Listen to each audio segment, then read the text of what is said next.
So in this class, we will be reviewing some of the basics that we would be using from quantum mechanics. The advantage that we have here is that we can actually accept the concepts as they are rather than understanding them completely. Understanding would definitely help a lot. On the other hand, if you are a little bit inhibited by all of this, do not worry. As long as you are able to accept some of the facts, we can go forward and apply in the NMR course. Okay, so the first thing that quantum mechanics tells us is that you have a wave function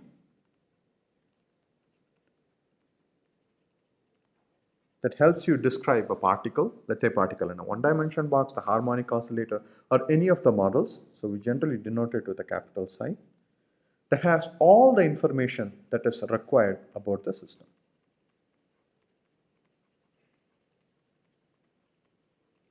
This indicates the fact that if you are able to find a wave function for a given system, you will be able to predict many of its properties. That is the basic premise at which quantum mechanics is actually discussed. So let us understand a little bit more of what this all means. This means that when you have a wave function, psi star psi d tau, where d tau is the volume element,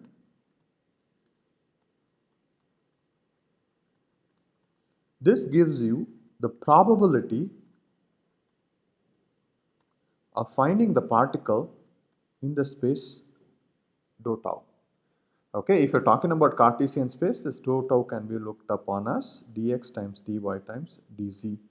Of course, there's a small integral element within which you're trying to find this particle. Let's say dx dy dz forms a small cube in the three-dimensional space where you're trying to find what is the probability of finding the particle. So the psi has all the information that we look forward to. There are a few aspects of this wave function that have to be satisfied. So for instance, since this psi star psi gives you the probability of finding, psi should be quad or square integrable, meaning that you should be able to integrate within a given space in order to find it. Okay, and also it puts certain constraints on psi, meaning that it has to be single valued. Of course, this is clear because if it is having more than a single value, then you get multiple probabilities at a given point, which doesn't make sense. It has to be continuous. Once again, that is also obvious. If it's discontinuous, you're going to have multiple values that might end up coming. And it should also be finite, meaning that the probability should be finite. It cannot be infinite at a given point. So these features are required to be satisfied by any given wave function that you use to describe the system. So now, once these are satisfied, then you would be able to predict different properties of the system. That is what quantum mechanics promises you. So the next thing that you must have in mind is that for every observable, what's an observable? Something that you can make a measurement from. For every observable, that there is an equivalent quantum mechanical operator. So this is important because if you're talking about velocity, you have an equivalent quantum mechanical operator. If you're talking about momentum, you have an equivalent operator. If you're talking about position, you have a certain operator that you associate with in quantum mechanics. The operator that we'll be seeing more closely is the angular momentum operator, the L operator, which is going to be given by R cross P. And what is the R vector? Since we have introduced vectors earlier, it's nothing but xi plus yj plus zk. Okay, and the P operator is going to be pxi plus pyj plus pzk, where this is the momentum operator, this is the position operator, this is the angular momentum operator. Now having done this, we also need other representations, meaning that what is the px operator? In the position space, it's going to be given by I h cross dou by dou x. Of course, Py is going to be minus I h cross dou by dou y. Pz is going to be minus I h cross dou by dou z. Okay, now having had this, how will we calculate the angular momentum operator? That's going to be given by, remember, it's a cross product. So you're going to get a vector back.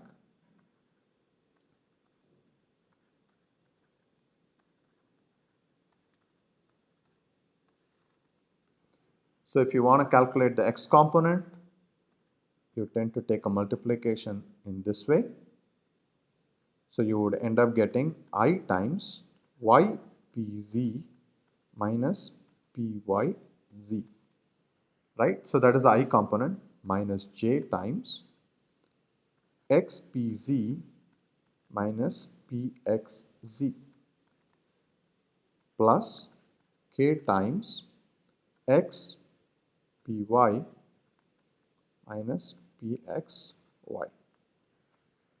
So this is nothing but the angular momentum operator. Of course, one can expand with this and continue forward. Interestingly enough, in quantum chemistry, we don't end up using them in the xyz space due to a certain reason. So we convert them from x, y, z into r, theta and phi. So this results in an Lx representation that is given by minus I h cross minus sin phi dou by dou theta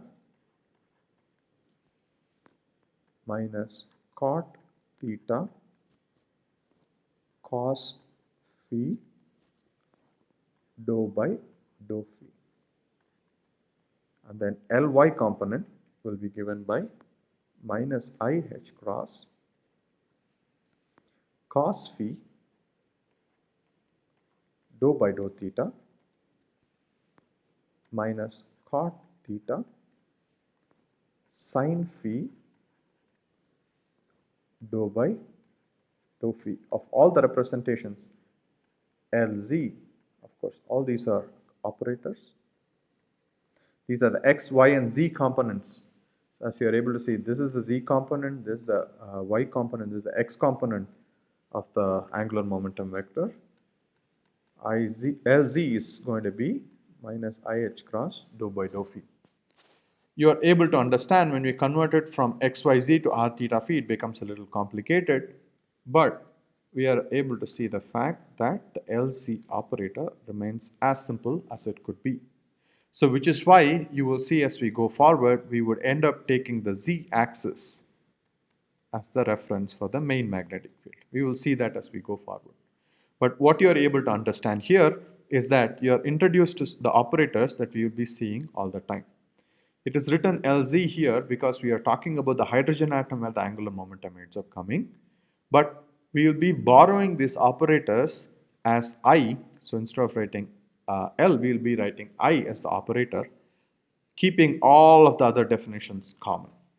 So we have seen two aspects of quantum mechanics so far, that is about the wave function and also about the observable, which is an operator that we deal with. If you would like to take a measurement, for instance, let's take the energy operator or even the position operator. So the position operator is going to be given by x. If you want to determine what will be the average measurement for x, then we calculate it using something called an expectation value, which is written like this. This is going to be nothing but psi star x times psi d tau, the whole divided by psi star psi d tau. Of course, it has to span all space, minus infinity to plus infinity. One is able to understand the fact here that in the denominator you have psi star psi d tau in all space. This ensures that even if psi is not normalized, the value of the mean for the position is carefully calculated. So in general terms, if you want to get an expectation value for a given operator, that is going to be given by psi star A, where A is the operator, psi d tau, divide, of course, all space, divided by psi star psi d tau. So let's say that what is the uncertainty associated with measurement of this given operator A. So generally that's obtained by getting the variance, where sigma A square is the variance. You would end up getting it by finding the expectation value of A square minus that of expectation value of A the whole square. So this helps you understand how much variance can come in, meaning that if you are trying to give an average value for A, you have a standard deviation type measurement that helps you understand what is the uncertainty associated with that given measurement. So the next important thing that we need to learn here is the Schrodinger's equation. So what is the Schrodinger's equation? He was able to relate the time dependence of the wave function in this form. So this is an important aspect in quantum mechanics, where if you accept this given equation, then you would be able to understand a lot of aspects. If you're taking a situation where the Hamiltonian is time independent, this is a simple case that we are trying to see, then what ends up happening? You can resolve the wave function into its spatial and spin parts, let's say R and M, R for spatial, M for spin, times the time part. If you are able to separate variables and if the Hamiltonian is time independent, then what ends up happening is that this equation gets reduced to the form H psi is equal to E psi, and the time dependent portion comes up as a phase factor.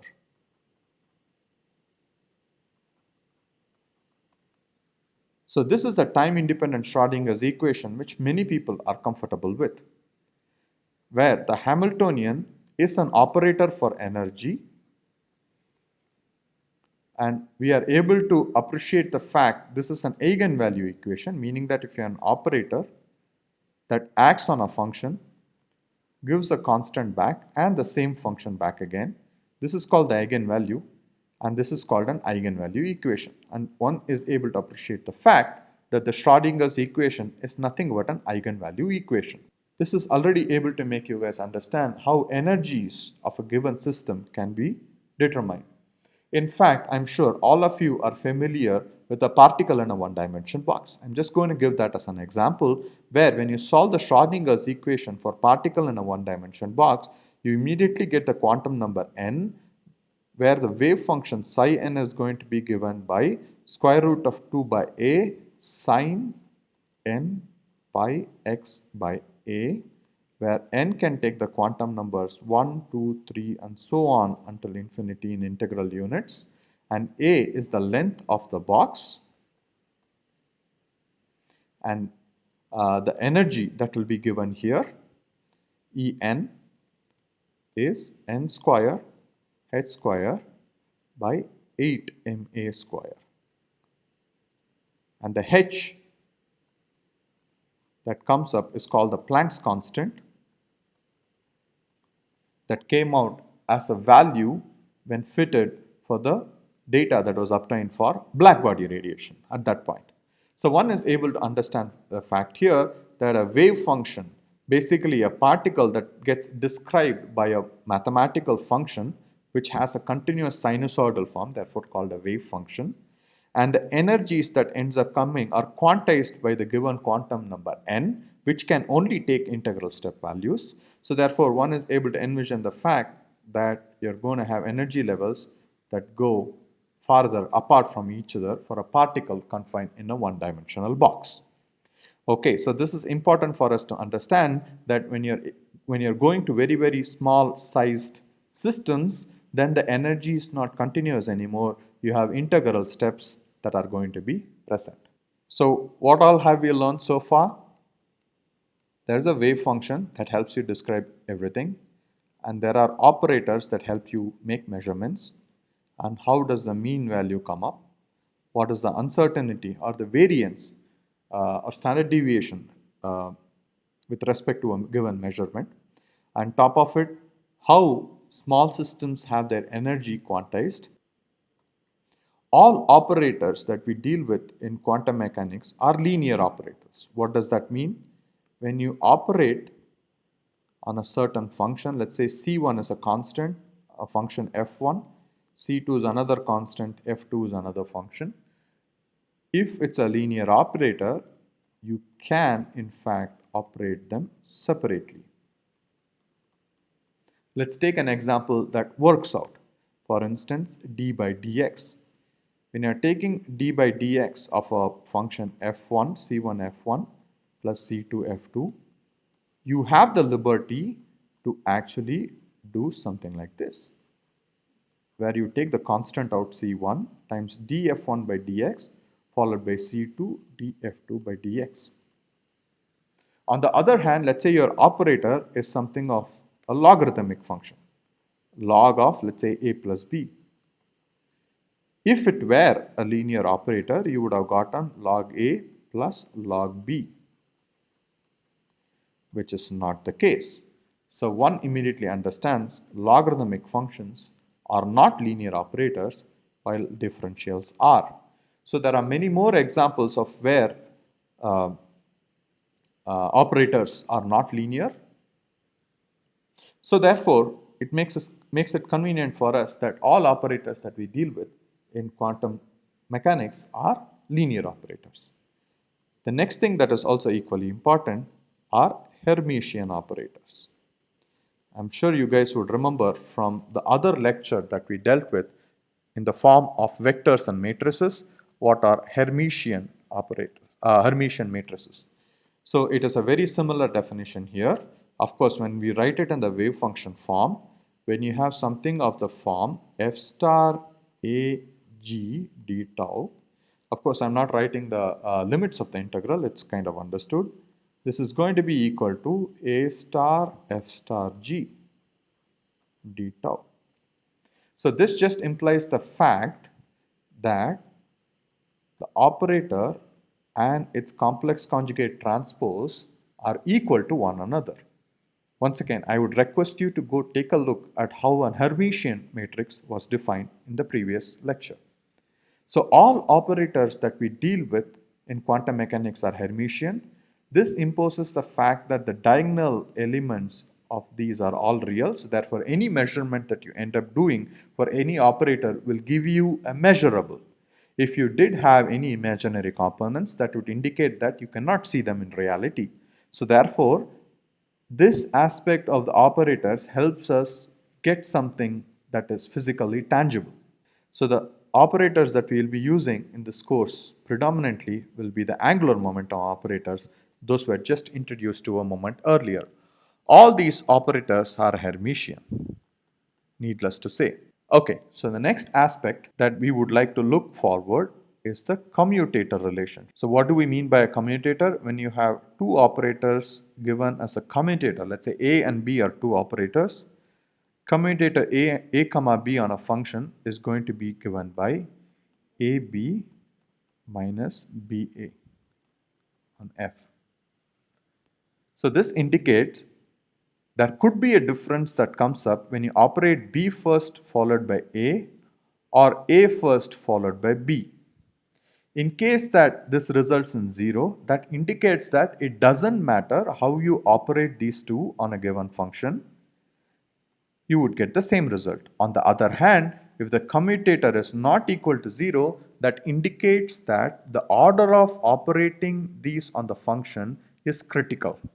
Meaning that if you operate b followed by a, the answer will be different from operating a followed by b. So this is an important thing that one has to understand. So let us take a look at what are its implications. Let's say that you have two operators that commute with each other. That is, commutator a comma b is equal to 0. This indicates that these two share a common set of eigenfunctions. Their eigenvalues need not be the same, but they do share a common set of eigenfunctions. On the other hand, you could also say something more important, meaning that the product of variance between these operators, that is going to be given by this formula,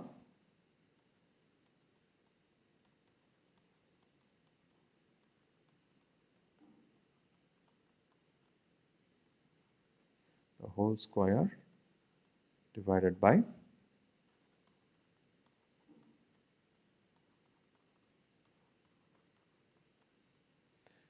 one would realize that the commutator comes up in the middle. So if indeed a comma b is equal to 0, that indicates that these two can be measured simultaneously without any error that comes up.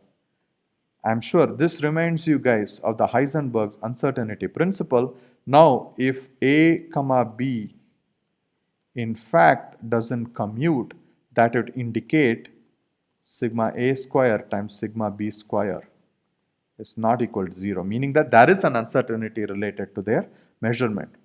I'm sure from your quantum mechanics course you would remember that x comma px is I h cross. Immediately this would imply sigma x comma sigma px is greater or equal to h cross by 2. So this is what we know as the Heisenberg's uncertainty principle. So now let's take a look at some of the commutators that we would be dealing with. L square, which is the square of the total angular momentum operator with respect to Li is equal to 0, where I is equal to x or y or z. On the other hand, when you have Li comma Lj, that will be equal to I h cross epsilon I j k Lk, where you have cyclic permutations of ijk, where ijk can still be x, y and z, and this epsilon ijk is going to be plus 1 if the order of ijk is cyclic, and minus 1 if ijk is acyclic. The representation of Lz was the most simplest. In the quantum mechanics course, we will be following L square comma Lz will be equal to 0. Nevertheless, L square comma Lx and Ly will be 0. And we will be looking at Lx comma Ly is going to be equal to I h cross Lz, meaning that when you try to measure the x and the y component of the angular momentum, there is an uncertainty associated with such a measurement. So when you operate Lz on L comma m, so whenever we write this, we are writing this as a ket notation. This implies that you are looking at spherical harmonics YLM. If you would like to know more, please take a look at the lecture that I have given in my YouTube channel on the rigid rotor in detail. You will be able to understand what the solutions of the spherical harmonics are.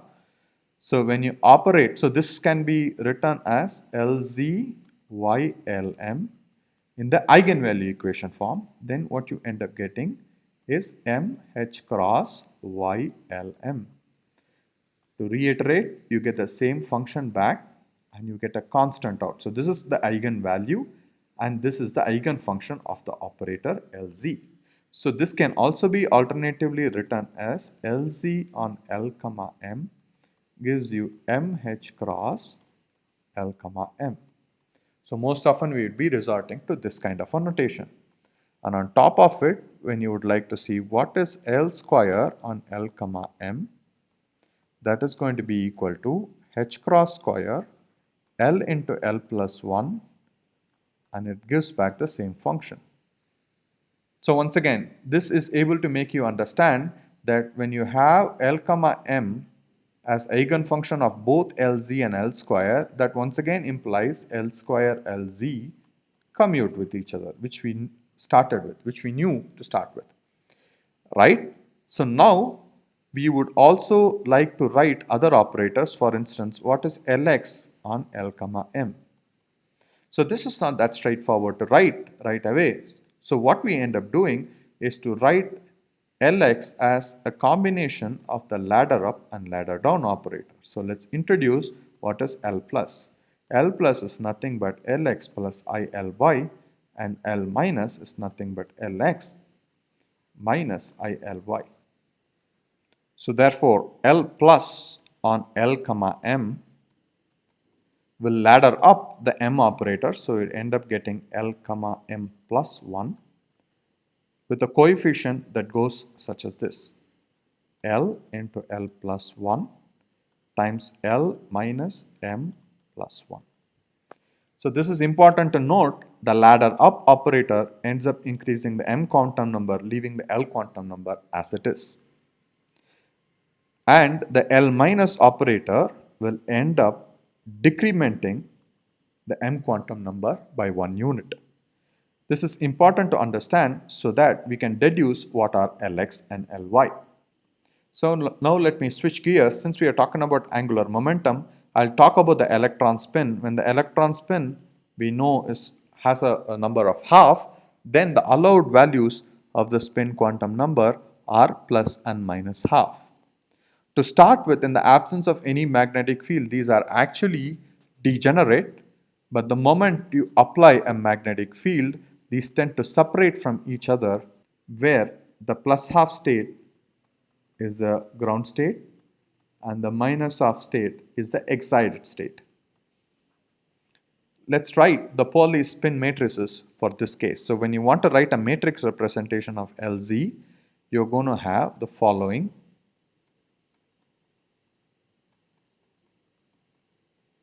And then it will be a 2 by 2 matrix, and this part will be half comma half, and this is going to be half comma minus half. For the sake of simplicity, this state will be referred to as the alpha state and this state will be referred to as the beta state. So therefore, you are able to understand the kind of integrals you are going to end up getting.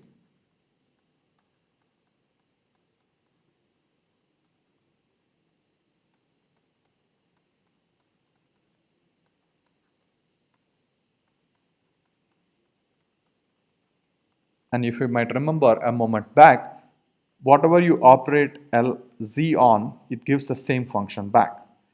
So immediately, that tells you that this integral is going to be 0 because alpha beta is 0. Same with beta alpha. So these two elements become 0. On the other hand, when you operate on the alpha state, you get the m value back. So you're going to get half h cross. So this matrix element is going to be h cross by 2, 0, 0, minus h cross by 2. The minus sign comes because you end up getting mh cross. The value of ms in this case is minus half. So you end up getting something of this sort. So therefore, the Lz operator or the matrix can be written as h cross by 2 outside 1, 0, 0, minus 1. So similarly, I request you guys to go and write what is the Lx operator. Remember, Lx operator has to be deduced from L plus and L minus, and the definitions of all of this were given, and you now know how to write an operator this way. Similarly, you should be able to find out what is the Ly operator. So these are called the Pauli's spin matrices. Let me write it for your benefit. If you solve it correctly, you are going to get Lx as h cross by 2, 0, 1, 1, 0. Ly will be I h cross by 2, 0, minus 1, 1, 0. And also, please observe the traces of all these L matrices are 0. So, to wrap up this entire lecture, we understood a few important components of quantum mechanics that we will end up using. That there exists a wave function which has a certain characteristics that help you describe anything that you would like to understand about the system. You have operators that help you calculate values that will be measurables, and how you end up doing is by getting the expectation value. On top of it, we also saw the time-dependent Schrodinger's equation, which reduces the time-independent Schrodinger's equation. We saw many properties of the operator, meaning that linear operators, Hermitian operators. We also tried to understand what is a commutator and how does that help you understand the uncertainty of a measurement. After having understood this, we also tried to write the matrix representation of the angular momentum operators. One other aspect that is going to be important is to know that a wave function can be written as a summation over Cn times phi n, where n goes from, let's say, 1 to infinity, where this phi n is a complete set of orthonormal bases. This is routinely done in the field of quantum mechanics, just so that if your wave function is not an eigenfunction of the operator, let's say A operator that you're trying to go with, then what people end up doing is to represent this as nothing but a superposition of the functions that are eigenfunctions of this given operator.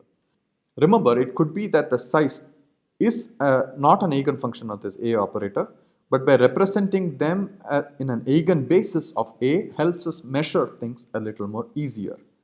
And one important thing that comes out of this is that the mod Cn square, which is nothing but Cn star Cn, helps you get the probability of finding the particle in the state Phi n. And especially not in every case you'll be able to solve this eigenvalue equation to get capital psi in the eigenbasis of A. So therefore, it just gives us a little more handle on still predicting variables when we represent them as a superposition as shown here. So this orthonormal basis set just implies when you have phi n for values n equal to 1, 2 and 3 and so on, they are orthonormal to each other. Once again, this comes from the fact that whenever you are having Hermitian operators, the eigenfunctions that come for an Hermitian operator are all orthogonal to one another. Orthonormal just puts yet another constraint that they have to be normalized, which can be easily done. Since we only have Hermitian operators, to get an orthonormal basis set for any operator is trivial. So you can have a toolbox where for each operator you have a set of orthonormal bases. And depending upon the problem that you're trying to solve, you should be able to represent them in the basis that you want to represent, and therefore you might still have the capability to predict the values. Since quantum chemistry deals with only Hermitian operators, it will be easy for you in such a way to predict whatever you want to get out of the system, right? For instance, if you want to predict what is the total angular momentum, we should be able to represent it in the eigenbasis of the angular momentum operators and find what is the expectation value that ends up coming. So overall, I hope this introductory lecture has given you an overview of quantum mechanics. In no way this is a descriptive way of understanding it. I have just listed some of the facts that we would be using as we go forward in the NMR lecture. Thank you very much.